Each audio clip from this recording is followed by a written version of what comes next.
Ladies and gentlemen, the war in the Sudan continues to pose serious threats to the unity and territorial integrity of the Sudan, as well as to the security and stability of the whole region and beyond.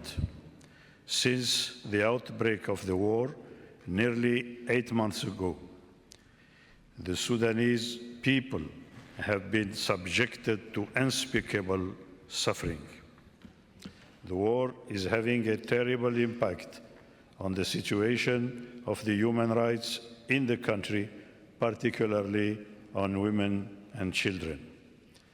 The Sudan is now the country with the largest number of displaced people in the world.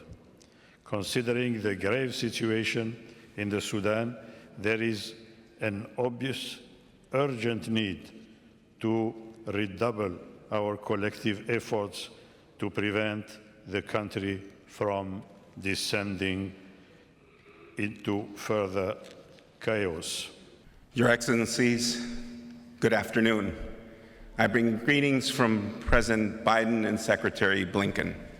We thank you for inviting the United States to address this key group of leaders and for the opportunity to discuss what we can do together to bring an end to the terrible conflict in Sudan.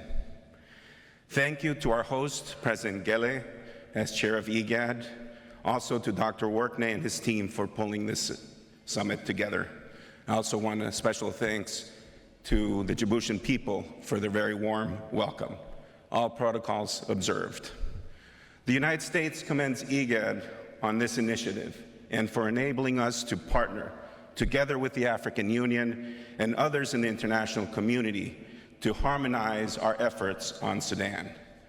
The war in Sudan is not only a crisis for the Sudanese, but also for the region and indeed our global community. The violence unleashed in April has resulted in displacement, death, and destruction across Sudan, and it must stop.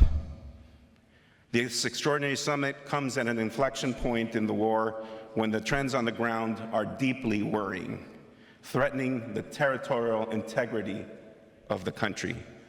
Sudanese civilians are bearing the increasingly untenable costs of this needless conflict. The resulting humanitarian crisis is one of the worst in the world.